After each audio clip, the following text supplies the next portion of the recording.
Everyone, welcome to the Ask Bess video column show every Saturday and Sunday here at noon Eastern Time.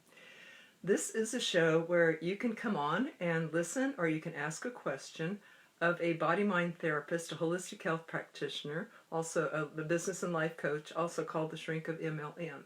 But I help people in all areas of life. So the questions deal with network marketing, careers, job, relationships, communication, health, weight loss, spiritual fulfillment, any of these things.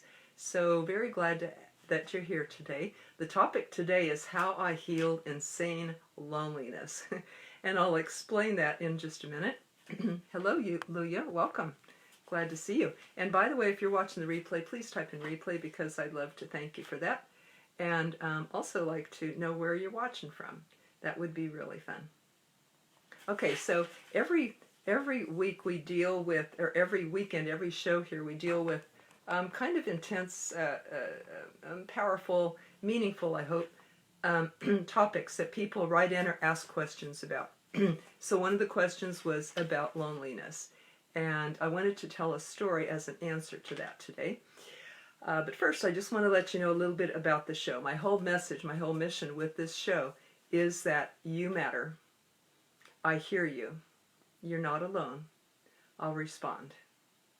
So you can ask a question here, or you can ask, private message me a question if you like, and I can bring the question to the show and respond to it anonymously if you want to. But my message to you is also that there is a problem to every solution. And it's often not very far away. You are bigger than any problem facing you. And you can master any situation that you're in. You don't have to do it alone. And I have a method to teach of how to do that. It's a self-help method called Real Conversations that I developed. So I would like to share that real simple 4-step method with you after I tell my story. So thank you everybody for watching. If you're getting benefit from this, or you know someone who might, then I love if you comment, tag, share, tag a friend, or share with people too. Okay, so the topic today, how I healed insane loneliness. Loneliness can be very painful, can't it? Whether it's the loss of a loved one, a loss of a relationship, or just general loneliness, it can be very, very painful. In fact, it's said that I think some research survey showed that about 70% of people say that they are lonely. And that's a huge percentage, isn't it? Most of us are lonely. So we can blame it on technology or a lot of other things that kind of disconnect us from really connecting with people, really talking with people, putting our phones down at lunch and really having lunch with them and saying, hello, how are you? We don't realize how nourishing that is to our being. We think it's an interruption to our phone work, but you know, are we starving ourselves internally for real connections? So thank you for the likes and loves. I really appreciate that. Watching from South Africa. Awesome. Okay, what time is it in South Africa, Luya? I wonder. It's about noon Eastern Time here in the U.S. And hello, Carol. Welcome. How are you today? So glad to see you. So we're talking about loneliness and how that can be very, very painful. You know, I mentioned it can happen after a death, after loss of relationship, or just in general, and I've had all of these. But the one that I call insane is the one that I couldn't find a logic to it. There was no reason to it. There was no reason that I could explain that deep, deep loneliness. And it happened to me a number of years ago when my son, I'm a new grandma, by the way. My son just had a baby about 4 weeks ago, my son, and so I get to go out and be grandma pretty soon, out to San Diego. But when he was a baby many years ago, it was just like within the first week after he came that I found myself staying awake at night. You know, he'd wake up to nurse and go back to sleep, but I found myself staying awake with a lot of pain. It was a lot of deep, deep, deep, deep loneliness. And I didn't know why. I didn't know what was wrong. So I just want to, okay, the time, okay, hi, thanks, okay, and it is, I think 18:05 5. Can't quite. I'll be able to see it after the show, I think. But thank you, Luya. Yeah, it's about many hours, 7 hours difference, I think, than from where I live. So I'm glad we can join in from all over the world. So my son wakes up, nurses, goes back to sleep, fine. But I am awake because somehow I think that him being a baby triggered something in me that was not healed at the stage when I was a baby. And all I know is I felt this deep, deep, heartbreaking, excruciating loneliness. And so I would stay up and cry. I would sit out after the baby was put to bed and my husband was asleep, and I would sit out in the living room and cry. And, the first few nights he came out and sat with me and said, "What's wrong?" and everything. I said, "I don't know." And, I was just, he would hold me and everything. Then he had to go back to sleep. He goes, "Well, I got to go to work in the morning." So then I was even more lonely. I was sitting there alone, working, facing this alone and not really knowing why, what was going on, what was happening.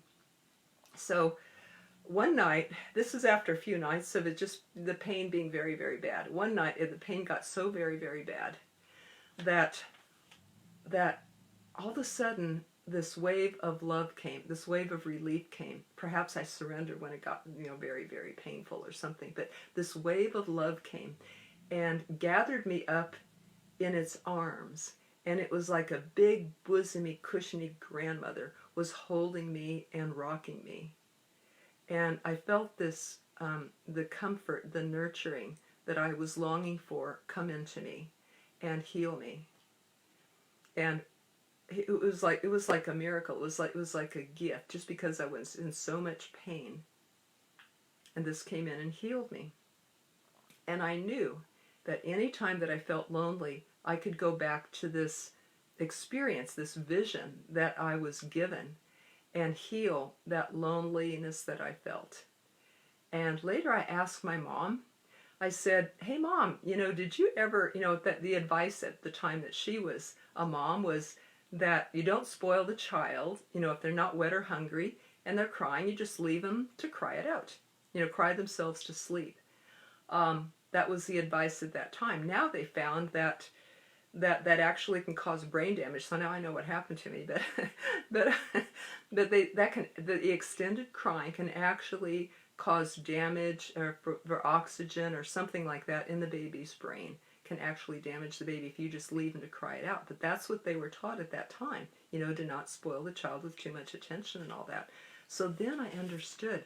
That is really the beginning of how I got into inner child work, and discovered that when we have unmet needs, what I did was when I was left to cry it out, I was heartbroken. I was heartbroken and lonely, and I wanted my mommy. I didn't need food and I didn't need a diaper change, but I just needed my mom. I just wanted comfort. The baby has so much love to give and needs so much love too. And that baby just wanted the comfort, the company. And my mom didn't understand that. I completely understand that. But this really led to my inner child work and exploring how unmet needs that we had as a child can follow us through adulthood. And welcome, Will, and welcome, Jim. Glad to see you. Glad to see everybody. Lots of love to you all. So I learned that the unmet needs can follow us through adulthood. They can show up in our lives, especially in relationships. And this time was relationship with my son, which triggered my infant pain, which was waiting to be healed. It was that loneliness was inside and waiting to be healed. There are different stages of inner child work. I know I've gone into this for over 30 years now and become an inner child therapist. So there are different stages, especially John Bradshaw. I think he's the inner child expert that I refer people to and that I follow. Although he's passed now, but his work lives on in me and in other people that are bringing this work to people. So the inner child stages that he identified, there's 5 of them, and 5 distinct stages and things that we should be learning at each stage. And one is the infancy, and that is security and comfort. And the next is the toddler, where we begin to explore and separate and be able to say no. And then is the preschool, where we do more of that. And then is the school age, where we actually go out and try out what we learned at home and see how that works in the world when we go to school and really break off from the family. And then is the fifth stage is the adolescent, where we tie all this together. It comes all together there. So this is the 5 childhood stages, and if any of our needs didn't get met anywhere along the way, then they do show up in our present lives. And it's never too late to go back and heal those and change those, fortunately. So that made this my life work, to be able to heal myself in all these stages, and I had plenty to heal in all the stages. I had a good childhood, yet there was still a plenty to heal in them that showed up in my adult life. And then I began helping other people do that. So I've been doing that for 30 years now. And I help people to do that on my Real Conversations class that I lead on Wednesday nights. A group coaching class. Some of you have come to it. You are welcome to join us in that. I'll put a link to that. And that is where we begin to heal. Of course, I do private work with people as well. So I do those two things. I do class work and I do private work. And I do have some free tools that I'll put in a link in just a minute for you. So welcome, Jimmy. Glad to see everybody. So that is an example of how loneliness can be healed. A gift vision, an experience came to me. I didn't think that up. It came to me out of my pain and possibly my surrender at that point. But it gave me a very interesting technique that I said, aha, if I ever feel lonely or missing something in my life, I can give myself that in a visualization. That's what this experience taught me, is that I can actually create a visualization and give this to myself. It was given to me that time, but it taught me that I could give that to myself if I'm ever lonely or wanting love. And thank you. Hey, Patty, you made it on. Glad to see you. Glad to see you, my friend. So, this is a technique that I have used since and also taught to people as well. It really follows the Real Conversations method, and this is the Real Conversations 4-step method where anybody can move from problem to solution in minutes. Number 1 is to recognize the problem, right? I was in pain. The feeling under it, loneliness. And then we look at the need under that. I was needing to heal my infant self. And the solution is that the grandmother came in and did that for me, till she was soothed, until I felt, then I could go back to sleep. So that is something that we can give ourselves. Other ways to meet that loneliness, they could be from different things. I found that since I have experienced a kind of a general loneliness, so let me go through that. The need under that for me would be my relationship with God many times when I felt just generally lonely. So I have said, okay, I feel lonely. Let me, like when I come home at night, my doggy's no longer here, my little dog.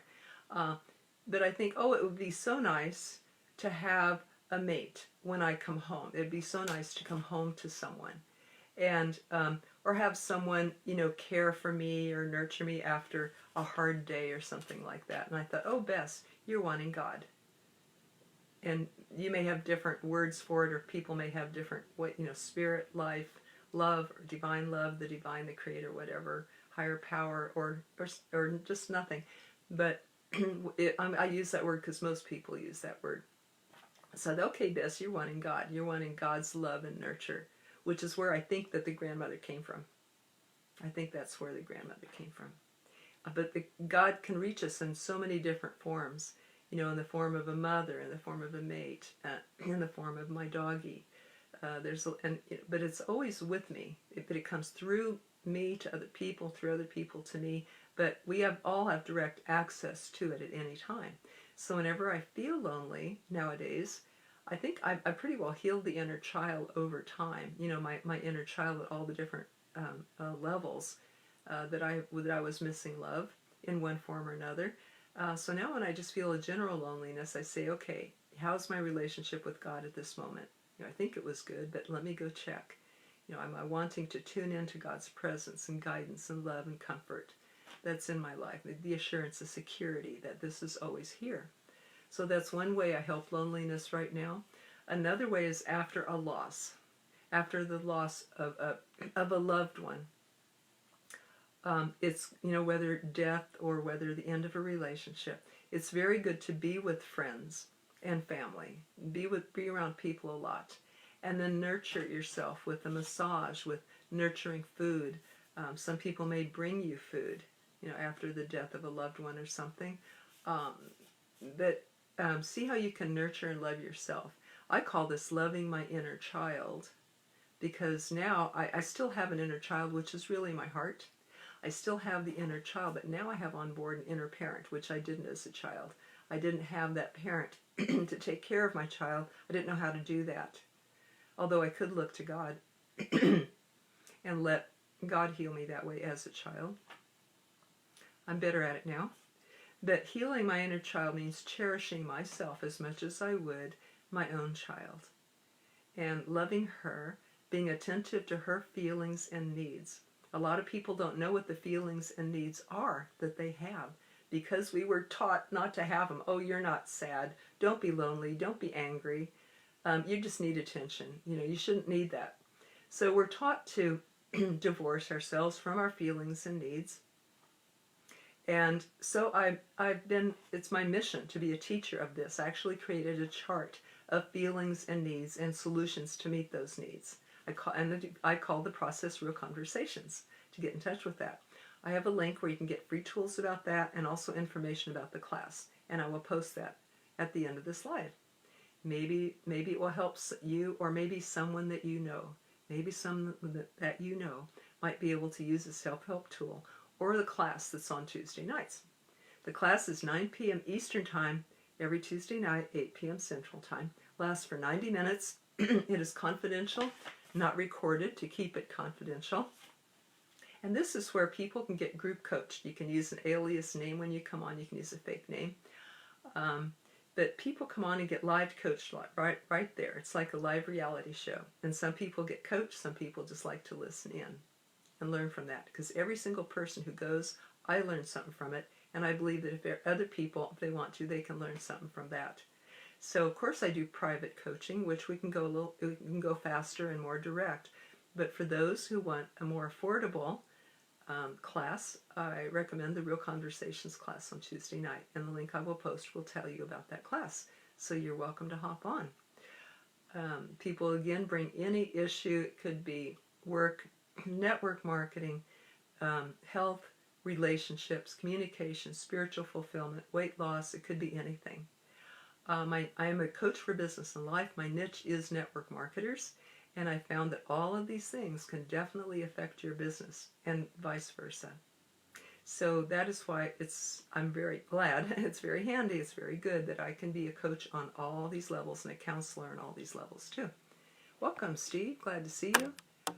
Steve and a number of other people here are students in our school for network marketers that Jeffrey David Gamble and I teach on Sunday and Wednesday nights, where we teach the skills and the mindset for network marketing, the 10 core commitments, and what you need to learn to be successful in network marketing, as well as the Leadership University on Wednesday nights within the school. And of course, Jeff and I come to you every Monday through Friday at noon Eastern Time for a Facebook Live about leadership, about network marketing and leadership. Teaching from John Maxwell. That's who we teach from, because he's the #1 leadership expert in the world.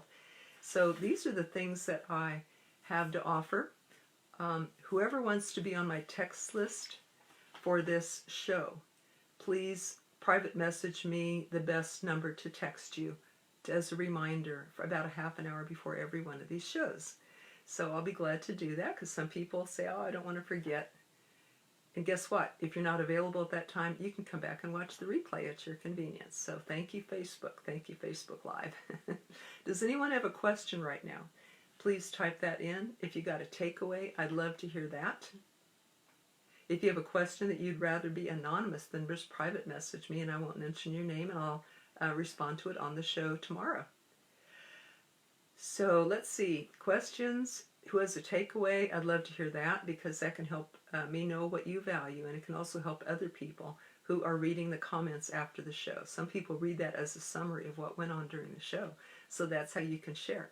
Another way you could share is to think of if somebody that could get benefit from this, somebody that's dealing with loneliness, that feels stuck in any of these ways, that could use that 4-step method we talked about.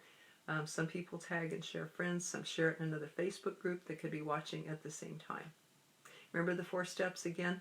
The problem, the emotion under that, the need under that, and the solution to meet that need. Because every problem is really an unmet need.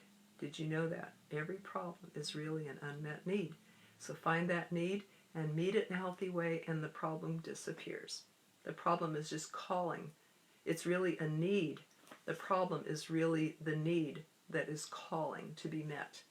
Like my loneliness was a calling for my inner parent to nurture my inner child, or to get that from God. You know, if we have a need, we can get it from God, we can ask another person, we can get it from our own inner parent. And this is what I teach people. This has changed my life, so I've made it my life's purpose to tell this story, to teach real conversations, to help people to have a better life, often in minutes. One man that I worked with in therapy said, I've gotten more from you in one session than I did from my psychotherapist of weekly sessions for 3 years. The reason is because my real conversations process goes directly to the need. You can do that real fast. It doesn't have to take 3 years, you guys, or even many sessions, or much money and time. No, it can be done very quickly. So this is an art that I like to teach people for self-help. And that's what we use on the Tuesday night coaching call, the Real Conversations. I will post a link for the free tools and for that. Here's what somebody said about that class and about the inner child work here. John Sweat, client and friend. He said, this work with Bess is powerfully effective. If you truly desire to get the root of the unseen drivers, of the patterns running your life, or maybe wrecking your life. This is the most direct method I've come across. In my own journey, I've used several other methods, and this is the one I recommend first to anyone willing to take responsibility for their own life and engage the inner work of self-understanding. Thank you, John, for that. The reason that he wrote Wrecking the Life is because the problems can show up like depression, addiction, broken relationships, communication problems, unhappiness, not finding one's life purpose, not believing in ourselves, thinking that we can't because we're probably told that as children somewhere. You know, who do you think you are? You can't do that. You never do anything right. So many people internalize that and then wreck or sabotage their own lives. One client that I worked with actually had a car accident every year because he would start to get successful in his business. He'd have a car accident, knock him down, because in his mind, he wasn't allowed to be successful. That's what he was, got as a child. His chiropractor saw a pattern here. And he said, this guy comes in every year with a car accident. I think I see a pattern. Could it be psychological? So he sent him to me, and after that, the guy never had another car accident. So definitely these patterns can be turned around. That's my life work. That's what I do. Be glad to answer questions. Private message me if you have any for the show or about the class or about my private work that I do with people. That's what I'm here for. Glad to help. Hello, Andrew. How are you? Wow. Glad to see you. Good morning. Good morning. Andrew is a very successful network marketer with a heart of gold who loves people. You can find a past replay interview that Andrew and I did on YouTube under the Bess McCarty YouTube. So you can find Andrew on there. He has a lot of good things to say. And thank you everybody for joining. I'll go post that link now, and we will see you tomorrow, every Saturday and Sunday at noon Eastern Time, the Ask Bess show. Should I bring back the puppets tomorrow? Maybe. They teach pretty well. My puppet friends here. Oops, dropped in. Well, here's one of them. Dropped the other one. Maybe they'll come out on tomorrow. We will see. Thank you everybody for being here. Lots of love to you. Take care. Bye-bye.